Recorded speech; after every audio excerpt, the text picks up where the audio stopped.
edge of the ocean. Actually, we know this well as the North Sea, but it used to be called the German Ocean. And I'm with Leanne Hepburn. And we're going to talk about ocean literacy, about good news for communities by the shore and also the challenges.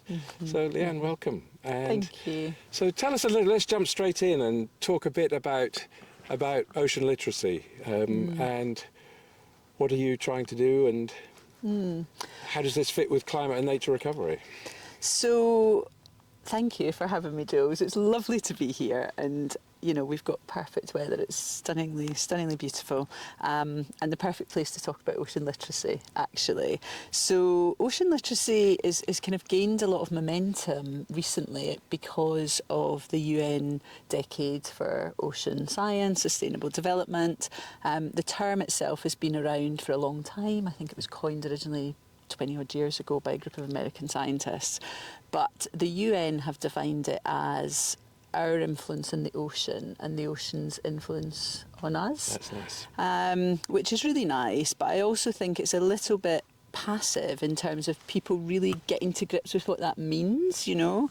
And I think essentially we have to understand that our economy, our food system, our health is really all dependent on a healthy ocean, and that's the link, you know, understanding how the ocean influences us and how we influence the ocean and how our economies are built on it, and everything that we rely on, really. So that's lovely. So the suggestion there is that this is not, in thinking about the ocean, this is not something that's at the edge of literally our land, but at the edge of our thinking or the edge of our economies. It's central, as all nature is, and we need to get that thinking and practice into the centre ground and not on the edge. Yeah, exactly that. I mean, you know, as we sit there, or as we sit here, you know, obviously our oxygen comes from all these beautiful green leafy things, but half of our oxygen also comes from the ocean.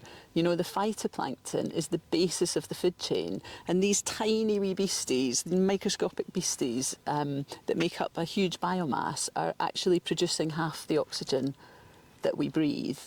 You know, and people don't always think about that. I think it's kind of more hidden from view. So it's hidden from view, exactly. So we need to talk about it more. We do. It's invisible, okay, invisible in the symptoms, in the systems. You know, and I think if we think about trade, if we think about the clothes you're wearing, the car you drove here in, all of that's travelled over the ocean.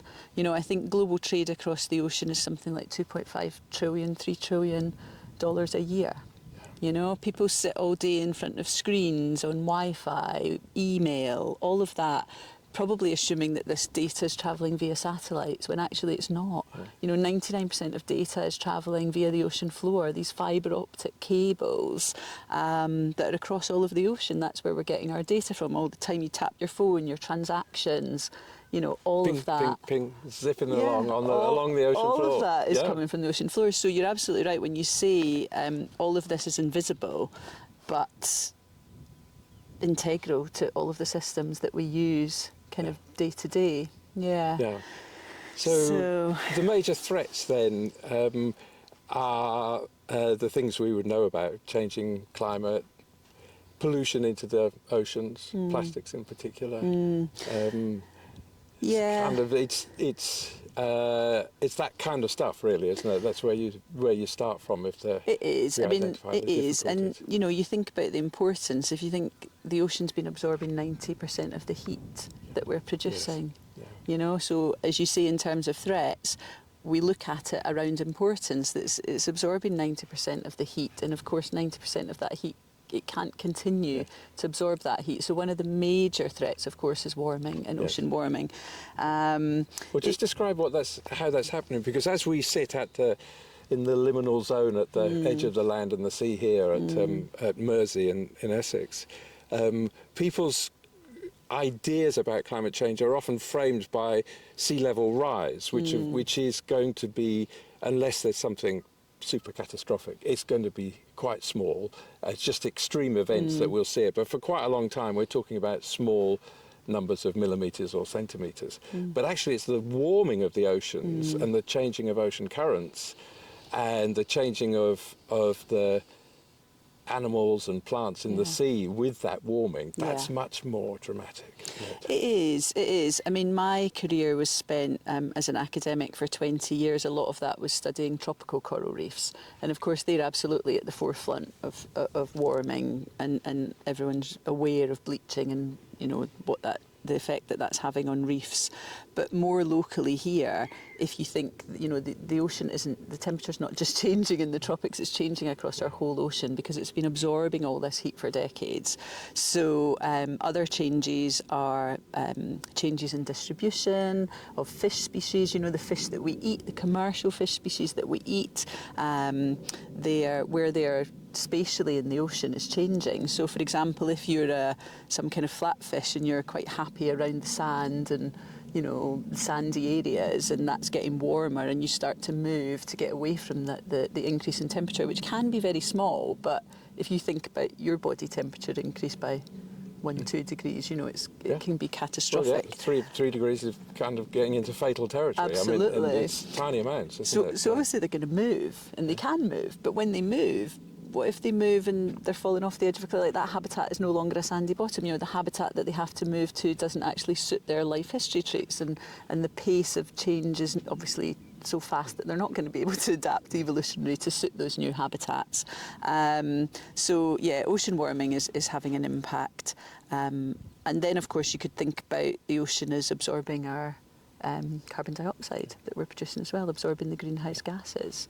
So that makes the water more acidic, and that's another kind of challenge. So it's not just temperature, it's the chemical constituents of water, which in tropical reef areas, that's also part of the concern, isn't it? Yeah, it is. So not just tropical reefs, anywhere or anything or any organisms that precipitate calcium carbonate, you know, that take up calcium carbonate from seawater to produce their shells.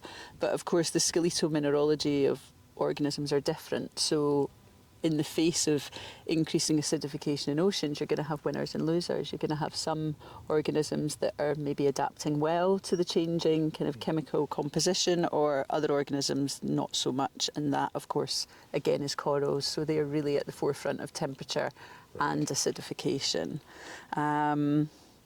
Yeah, and then of course oxygen, biodiversity, food security, all of these things, if we look at it from the aspect of how important the ocean is, and then of course you can turn that on its head and look and see where that relates to threats to our ocean as well.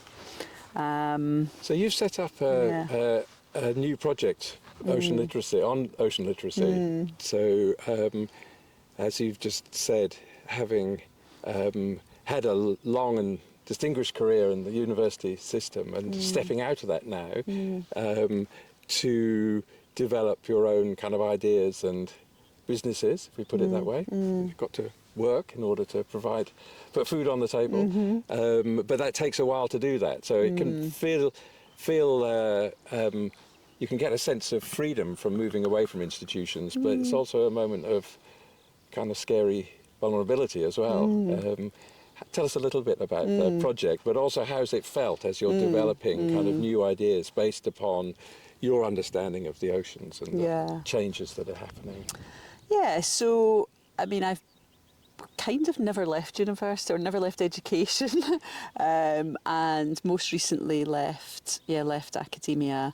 And I guess the reason really for that was a feeling, almost as you describe it sometimes, Jules, as being in a hole, because I felt like a lot of the work that I was doing, you know, again, a lot of my research was documenting the decline of coral reefs, and I felt like the work I was doing wasn't creating the change or the impact that I really desired.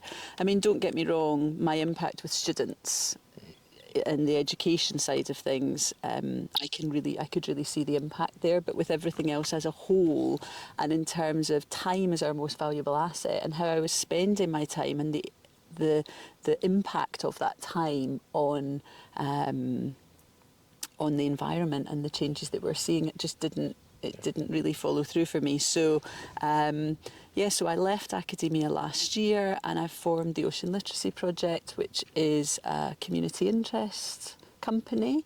And the aim of that really is to be able to help people make better decisions, I guess. And it's still education. I'm an educationalist at heart, absolutely. And education, as I see it, is one of, if not the most powerful enabler of change. And I really strongly believe that. But you've seen this in the education of students and the changes that they go through, but you can broaden that to all ages. Yeah, absolutely. Yeah. It really is. And so I believe it's only that powerful enabler of change if it influences the decisions that we make, right, which it doesn't always. So knowledge doesn't always equal behaviour change. And quite often doesn't. Quite often a gap. Quite often doesn't. You know, people still smoke despite these graphic images on cigarette packets. And we've had climate change legislation for decades. And, you know, look where we are now. So I think the challenge is really helping people understand the system enough that it changes how they think, that it changes their values, that it changes their behaviours, that it changes the decisions that they make. And actually, as we've discussed earlier, you know, all the decisions we make, and actually the ocean is our life support machine. So it's our life support system. So people are making decisions about this when they don't fully understand the system. Yeah. And that was sort of the point, I guess, of the Ocean Literacy Project, because I started to understand that the science that I was doing, and 90% of the science might not actually be the solution, that the solution might actually be more around narratives, incentives, around story, narratives, incentives, values. Emotions, exactly. How do you feel about it? How do you feel about it? Yeah. How connected are you to it? And also I think that state capacity, you know, the capacity of governments to implement the policy, if we're thinking about top-down change, only exists when people care. Yeah. When people care enough to support or take action.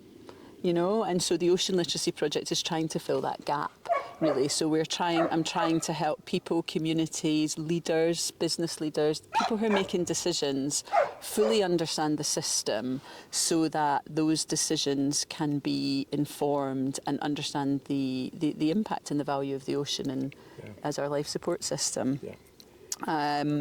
So how do you move from that sort of premise and diagnosis into finding ways to help people care more? I mean, as you've just said, just telling stuff doesn't always work because we've got lots of information. I mean, at the end of our fingers in our phones, you've got access to terabytes of information, huge amounts. You can find out about stuff, but that might not change how you care. So I know you've worked a lot in tropical countries with communities living at the shores.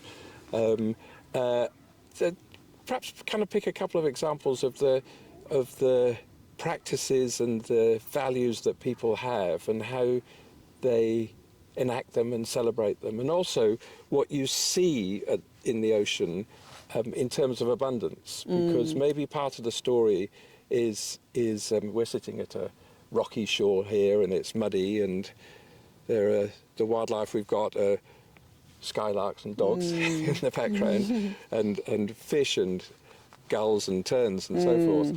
But you sometimes will see a lot more when it comes to abundance, and maybe the story is to talk about what it really is like in terms of the positive upside, rather than focusing on the problems that are going wrong.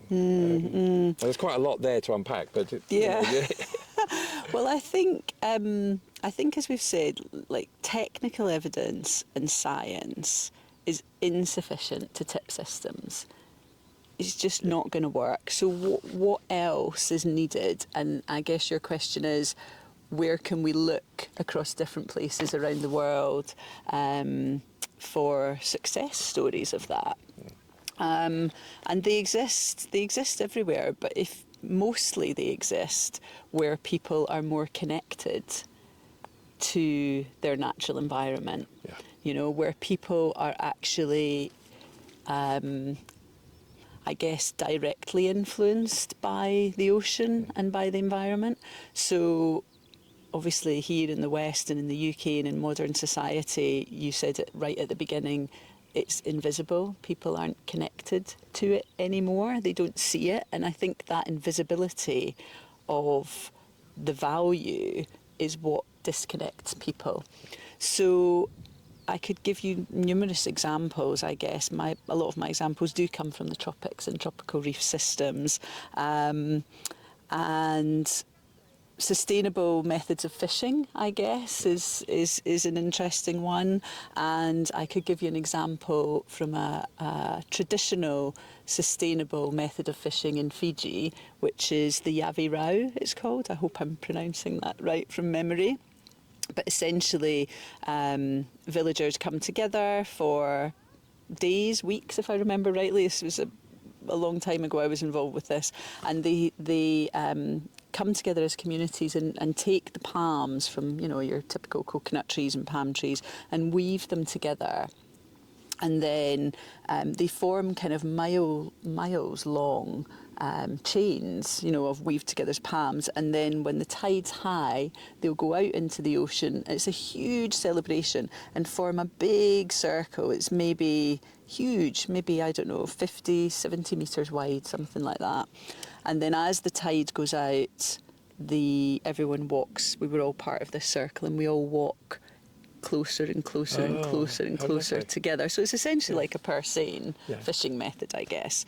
And as you walk closer and closer together, the palm leaves keep everything within this purse, I guess. So you've got turtles and huge fish and this huge abundance of reef-dwelling organisms.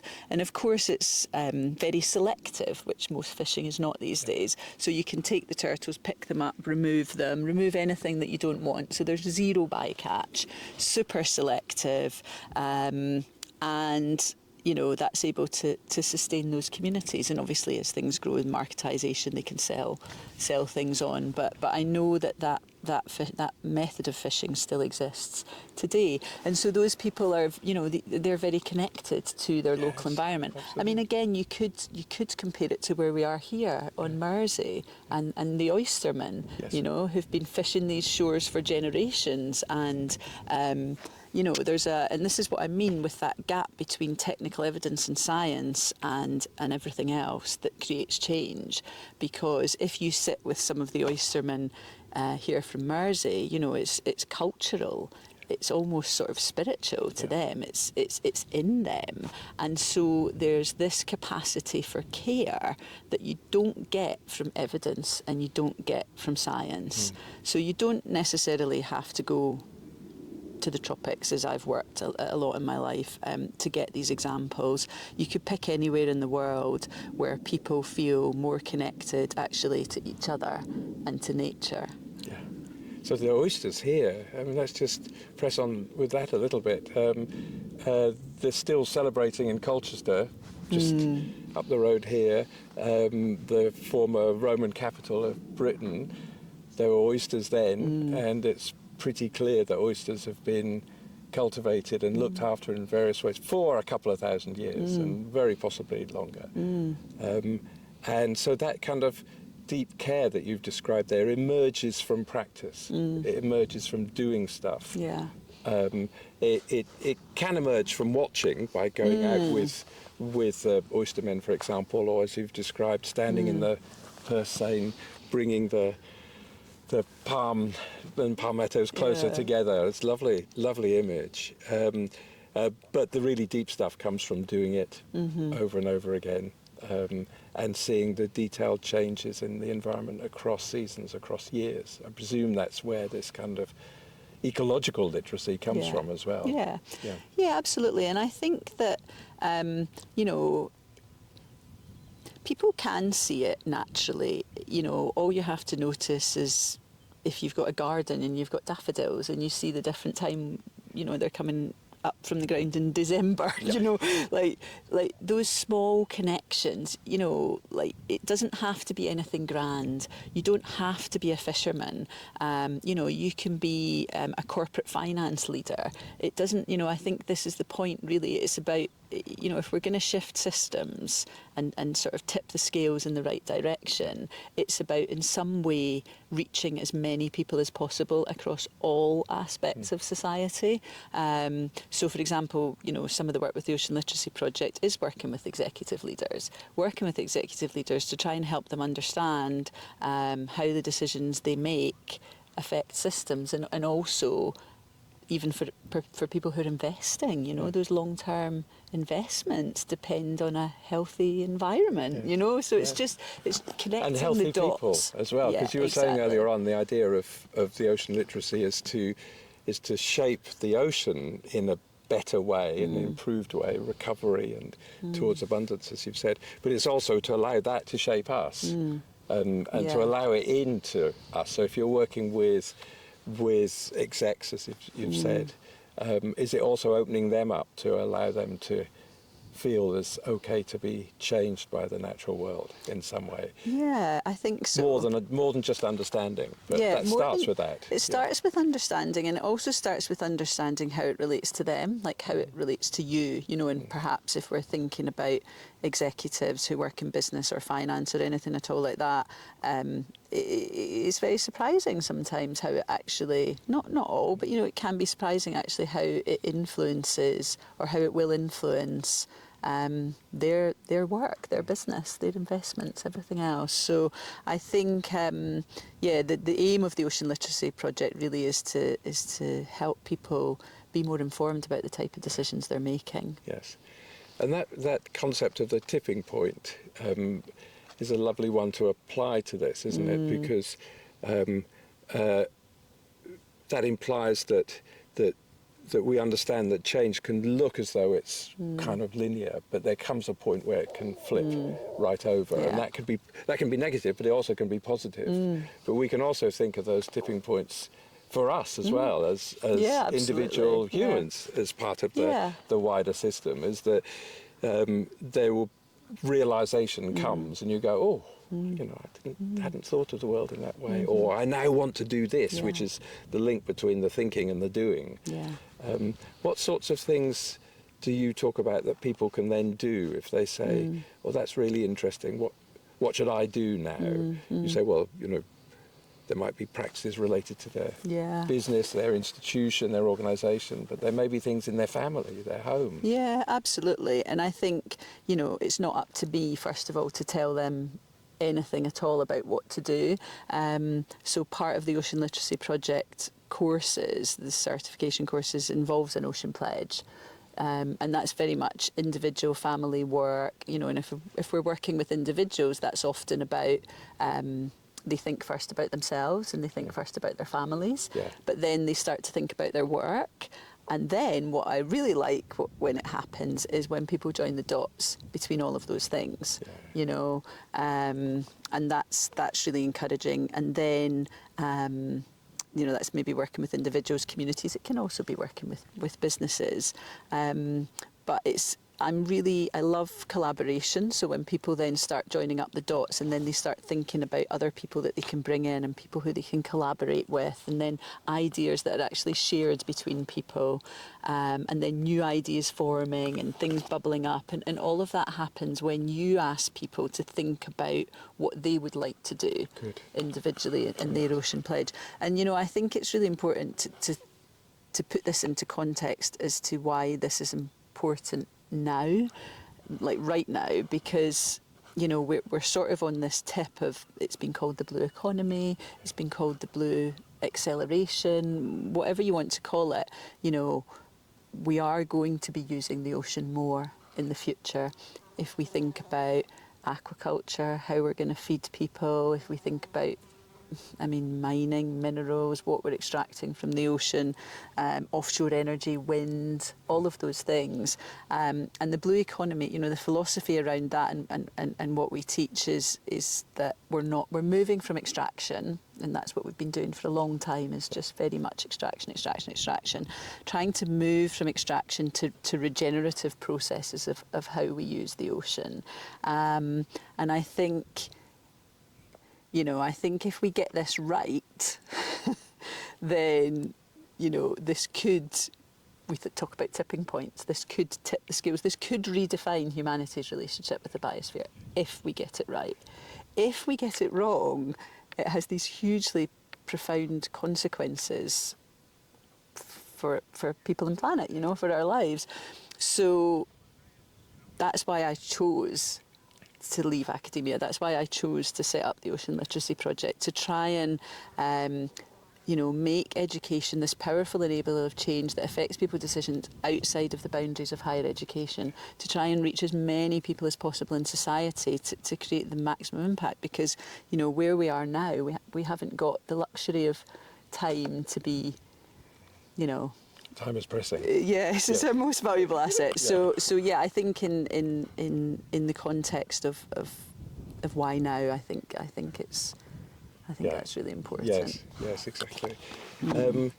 So early in your life, did you have a inspirational person that brought you into working in biology or marine interest, or did that come later? Was there, quite often we can kind of go back and we say, there was somebody there who might have been a teacher or a community person or a family member or somebody who just pushed us in a particular direction.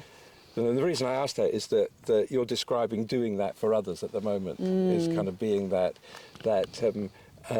spark, that thing that tips people into a different way of thinking and then doing, because it's the theme here, isn't it? It's the education.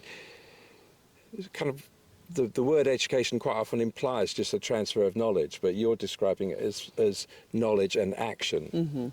So there's definitely something different from formal education there, but the knowledge and action that may have come about from an inspirational character or person, was there somebody? Sometimes it's just from when I was younger. Yeah.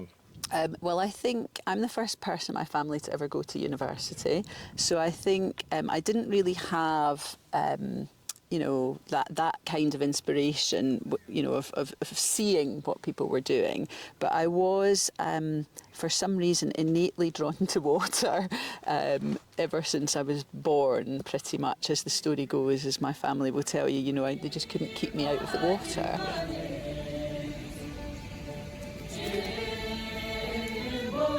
So you had an inspirational biology teacher? I did. I had an inspirational biology teacher for sure, and she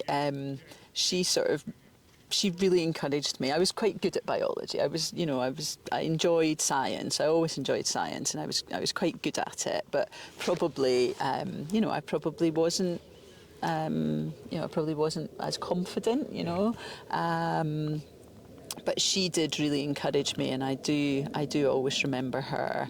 So I think from my younger days it was her, and then probably my dad, actually. My dad never had an education himself, and so he was obsessed with education, and he went on about it all the time. So it was somewhere in my head, and just stay in education, and that can provide it was all about opportunity. That can provide opportunity for you.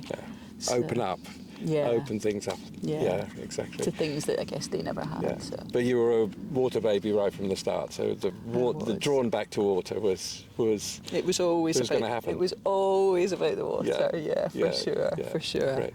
Well, I like what you were saying about cultural practices, cultural and biological, ecological practices. The oyster, largely men here, the oystermen, the communities in Fiji, where you can talk as part of the idea of ocean literacy about what people are doing in different places and how it looks and feels.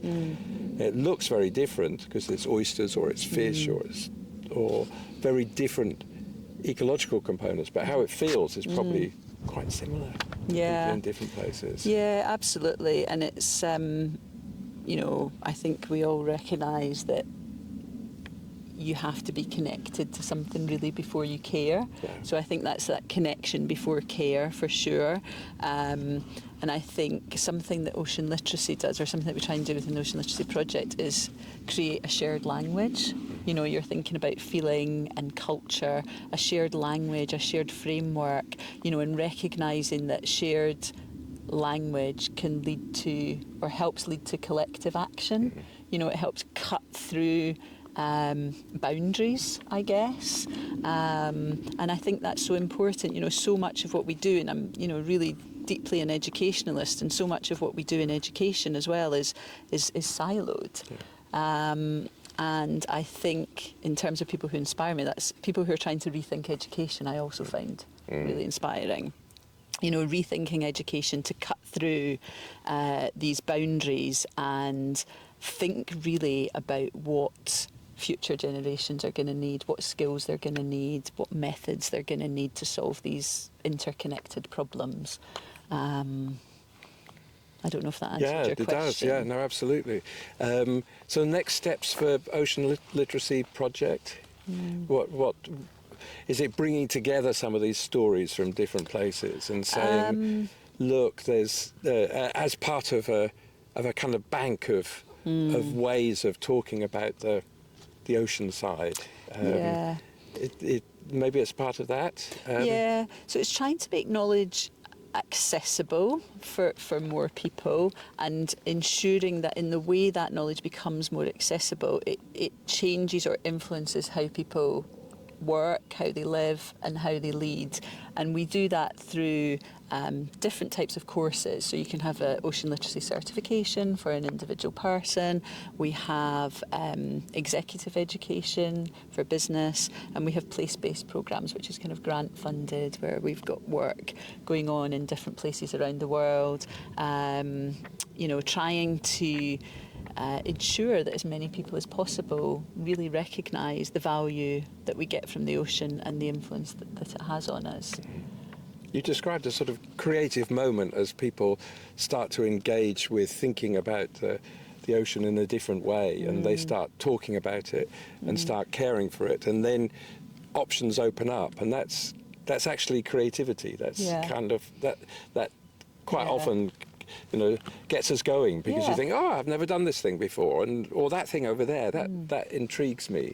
And there's a sort of creative moment from getting into something a little bit different. Yeah, exactly. And also opening up, you know, I've been working in academia and marine science and sustainability for 20 years. So, you know, you obviously have this huge network of organisations, government, NGOs, charities, all of these people. So if someone has a little spark of an idea or something creative that they think they're interested in, can go, oh, well, actually, I know somebody who works on this, or they know somebody who works on that. And opening up, you know, people involved with the Ocean Literacy Project are then opened up to this huge network of people, which is what I really love doing. I love connecting people. I love collaboration. I love the ideas that come from those collaborations. Yeah. There's something about this kind of zone here as we sit here on the edge of the land and the sea. The liminal zone, often talked about as the water comes in and goes out again, and we're on an island on Mersea, and we don't talk about the settlements inland as being on them. You're not on Colchester or on London. You're in those places. Whereas when you're on an island, you're on it. Yes. Like a ship, actually. Yeah, you're on a ship. true. You never say, I'm in a ship. You always say, I'm on the such and such a ship. And you're on islands, which to me suggests, and you know, it's on Mersea or on Canvey or on Foulness, but in Clacton on the other side, a little bit round the corner here. And that suggests to me that the islands are already partly off the coast already. They're like ships that are tethered.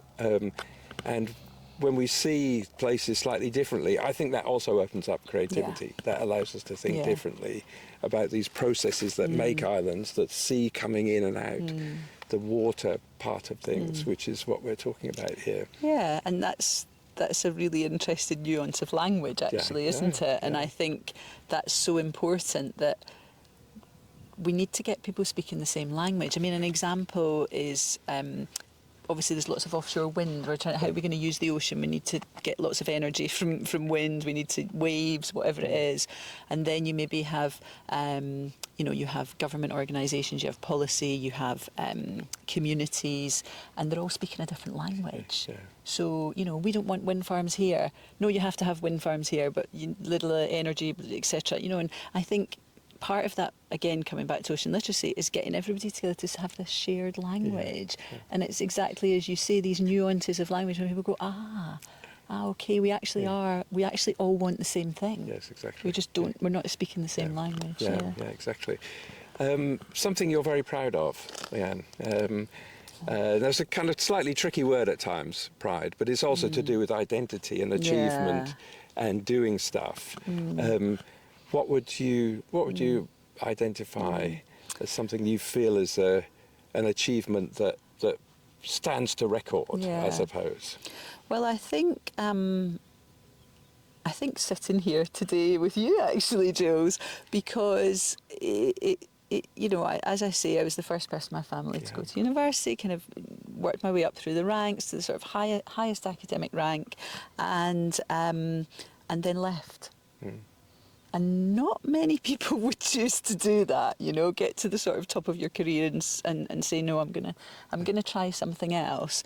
And that's it's a really difficult thing to do, and I do feel quite vulnerable about it, and it's not the easy option. So I'm very proud of myself for having the courage actually to make that decision, because I believe so passionately in how education outside, I need to show education outside the boundaries of higher education can have this impact to create the change we need to get more people on board to actually tip systems, because as I said, the science alone just it's very important, and we need it, it's foundational, but it's not enough to tip systems. So I think I'm most proud, or I am, one of the things I'm proud of is yes, the career that I developed, but also the courage to leave when I felt there was other things to do. Exactly. Very, very well put. I mean, there were 3 women who were the founders in the later part of the 1800s, who led in their individual actions to form the concerns that milliners were taking too many feathers for hats, and they were killing whole populations of birds because people were going out and collecting them. Etta Lemon was one, Emily Williamson, and they brought the organisations together, which led to the formation of the Royal Society for the Protection of Birds, so RSPB, which is a big organisation of more than 1 million members in the UK and reserves up and down the coast. Came from people being brave. And I must remember that in my moments of doubt, because you do have them. Exactly.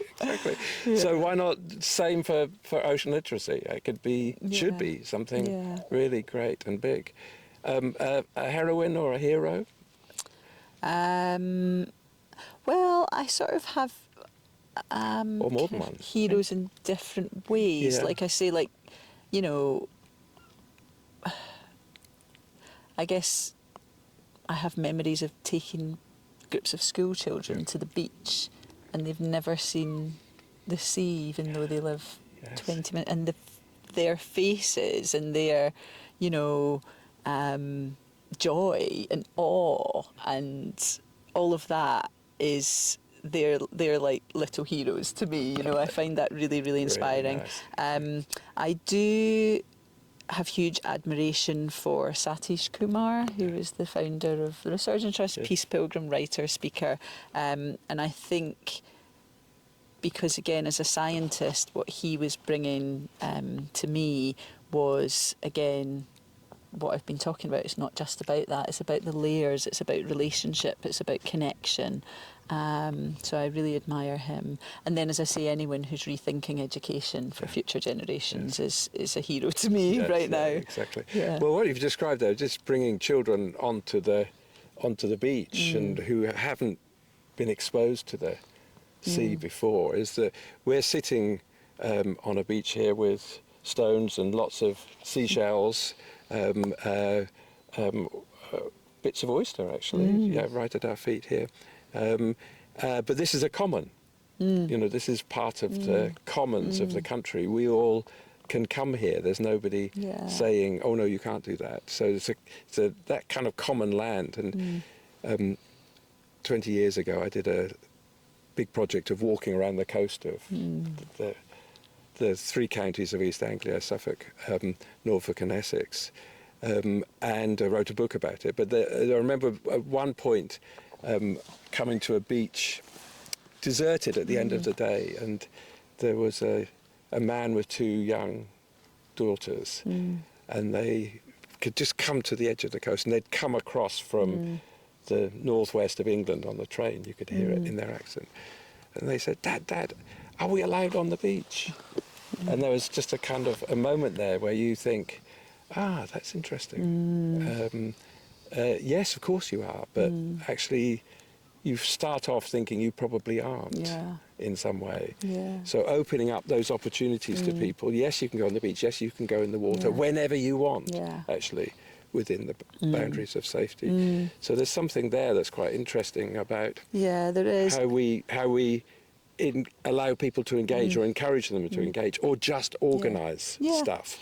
And also that you don't need lots of equipment. I think sometimes people feel that it's obstructive, that they don't have particular bits of kit, whatever it is, a wetsuit or some wet shoes or, all that kind of stuff, it's actually accessible to everybody. You don't need all that kit.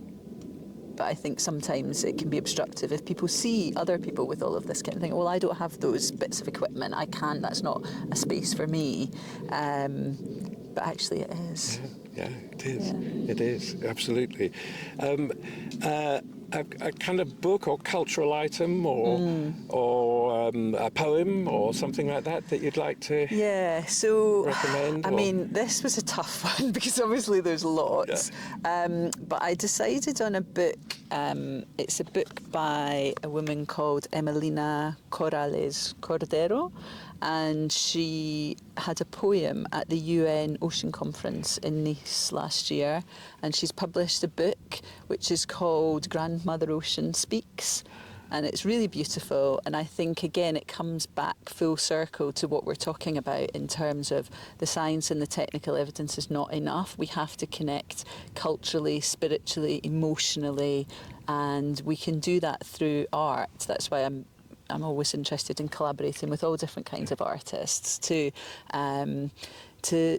help people feel something, and establish connection and emotion. And so she's written this really beautiful poetry book, which I don't have with me, but I do have a poem if you would like me to read. Yeah, let's have it. Yeah, exactly. So I just took a photo of the page. So this poem is called All Waters, the Ocean of Life. I am the grandmother of every drop of water on this planet. I am the vast ocean that dives into the darkness of the oceanic ridges. I am the force of a storm.